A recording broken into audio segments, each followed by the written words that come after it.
Alright guys, just talking about this video above. Not sure the guy's name or where he is. Well, I know where he is, he's in Torrebecca somewhere. But I'd like to get a chat with him and we'd come over. He works at McDonald's. It may be the McDonald's here, so if I can get hold of him, it'd be nice to have a chat with him and we'd just talk about life in Spain from his perspective because he's a single person. But if you like his channel, go over there, have a view, have a look at some of his videos. And I might be able to help you with some of your video editing, by the way, as well. We can have a chat about that if I ever get in touch. But anyway, what he was talking about is the cost of living in the UK. Because he was talking about move to Spain or live in England. What I would actually say is like exist in England or live in Spain. Because as a single person, it's often very, very expensive to live in the UK. I know most of my friends that are single seem to spend a lot of time intoxicated, and a lot of it is because there's nothing else to do. They'll never get out the trap they were in. A lot of them haven't got their skills to enhance their ability. They're not interested in going back to college or anything. So the point being is they just get drunk on the weekends and stuff. And this is part of the problem that you get, is that people start to develop not a loss of hope, but simply realistic perspective on the world that the opportunities ain't going to be there for them. But the guy in the video, as he says here, working at McDonald's, he's getting about 800 to 900 euros a month.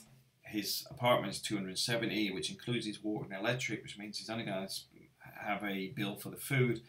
So roughly, for half his income, he's paid all his bills for the month. In the UK, that doesn't happen. I know that myself. When I was single, I had an apartment, and this was before all the boom prices shot everything up. Because one of the things that they have had in the UK is the wages haven't gone up in line with it. But you get your council tax, you get your water rates, you get this, and it soon adds up. And I'll be honest with you, the rents aren't cheap. And then on top of that, you'll have a job, because at the time I was actually studying at college as well as working full time. But nearly all my wages just went on maintaining my food, my electric, my water, and just existing. I wasn't actually making any money. You know, although I was still studying, it was near impossible to get ahead. So any major disaster, I couldn't afford it. So I understand where he's coming from exactly. And I can understand if you're a divorced guy or whatever, or a divorced woman, and you come out with divorce with nothing. You may be better off with a life in Spain. Because quite simply, the existence of being in a bedsit or something in the UK or some grotty council flat does not make, it just doesn't inspire me. As long as you've got a work ethic and stuff, because that's one of the things that I do think gets sucked out of people over time if they're in the wrong environment. You will find a way to make a living in the UK. Make a living in Spain, not in the UK. You'll find a way to actually make a living in Spain, not just existing in the UK. Because the thing is, you don't have things like council tax here. Council tax is, I mean, they talk about services. Let's be honest with it. It's not for services at all. It's for government sector employees' pensions. That's where most of this money gets siphoned off to. It's all the pensions where they retire early and have got their little pensions. My mother used to get a pension, and she got it quite early on as well. And I know a lot of people got these pensions. You know, a lot of people get pensions for finishing at 55. Oh, they've gone off with stress now. The amount of people I used to deal with where I was brought in to sort problems out in house associations and some local authorities, and they'd be suspended on full pay for a year or so.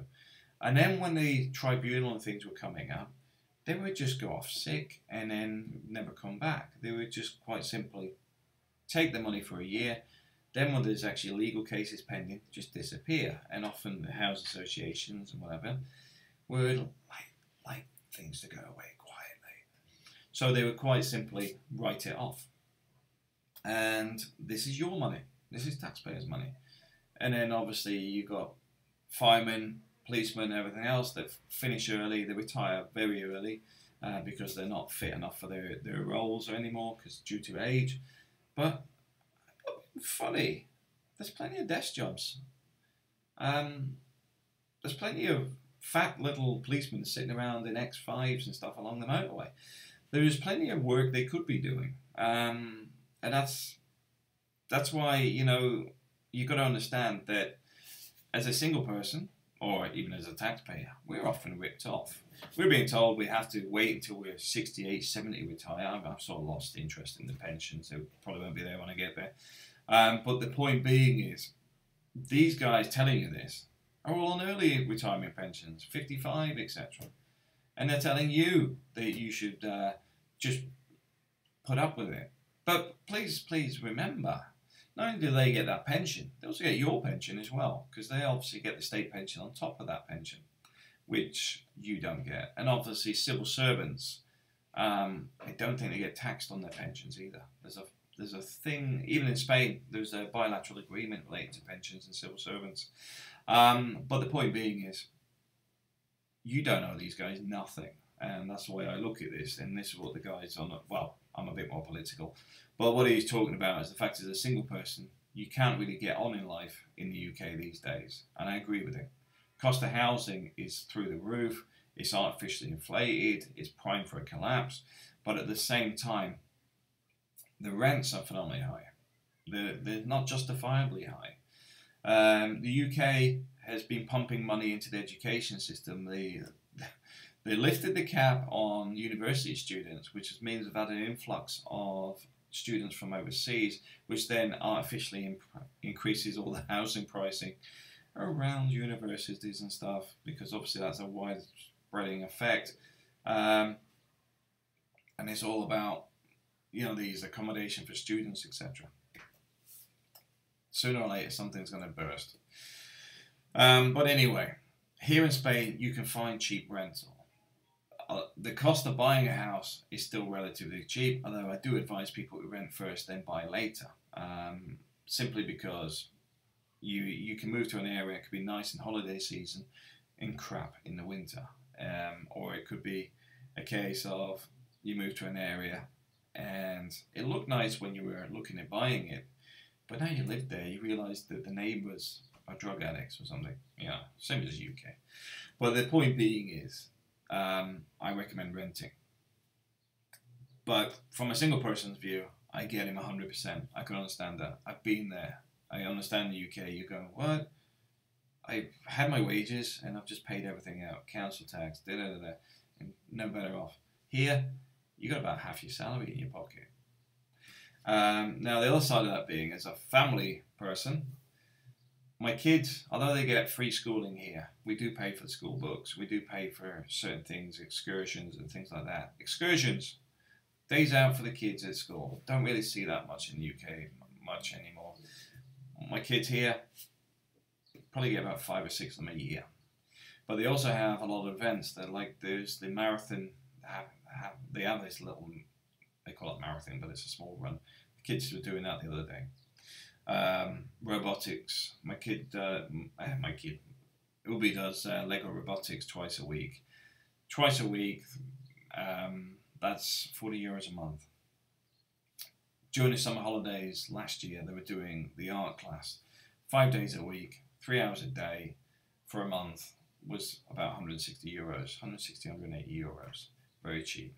Childcare in the UK is horrendous. It's overpriced, overvalued, and it's just a gravy train for those that sit at the top, making committed decisions on whether your kitchen's big enough, that sort of stuff. The whole thing in the UK is this tier at the top, siphoning off the cash. And then at the bottom, you've got a majority now, because they've raised the standard of living so high under the Labour government that it's not sustainable. But the Tories or Labour do not really want to mess around with that too much. But ultimately, the people that get stuck in the middle are the middle classes that end up paying for the top tier and the bottom tier, in both. They lose or they lose.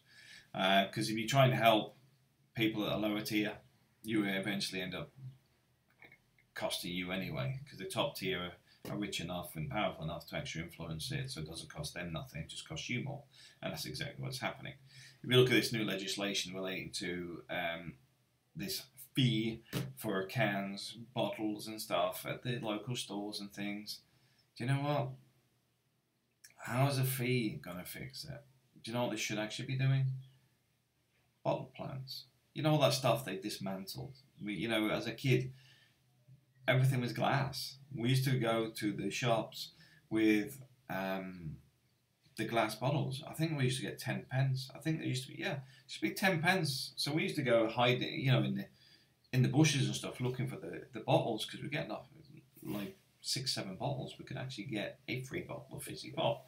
So that's what we used to do as kids. Not that we were poor. It's just the fact is, your parents limit the amount of fizzy pop you get, so you find ways to get it. But the point being is, all this stuff is like tax the consumer. Wasn't the consumer that dismantled those factories? Wasn't it the consumer that got rid of the milkman in these glass bottles either?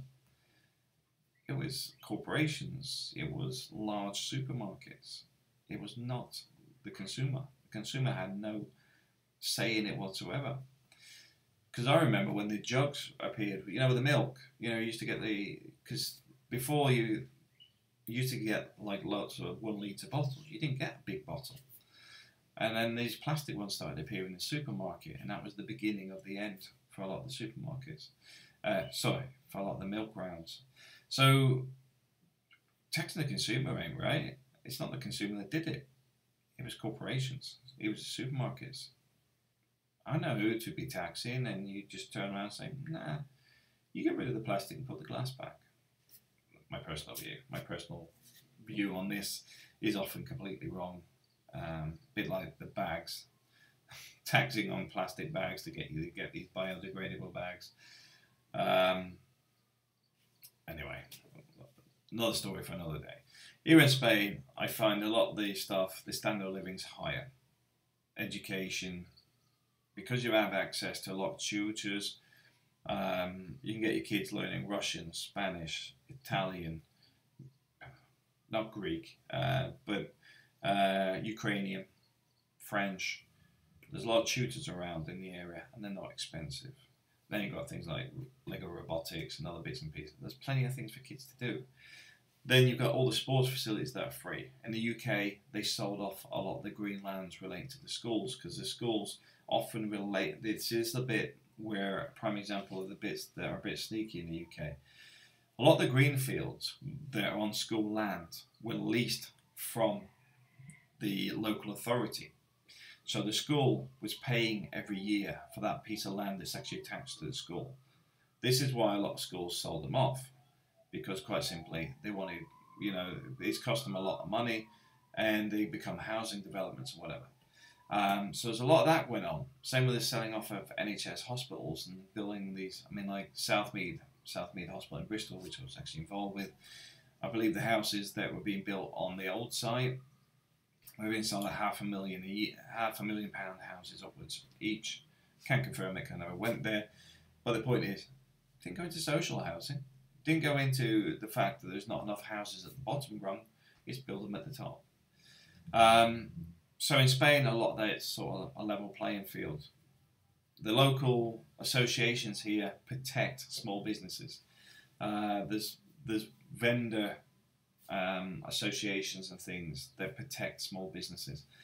In the UK, a lot of it's been dismantled with the supermarkets. I remember Kidderminster Market being told that they're going to dismantle the building, and it was just sort of like this long silence of where's the new market going to be?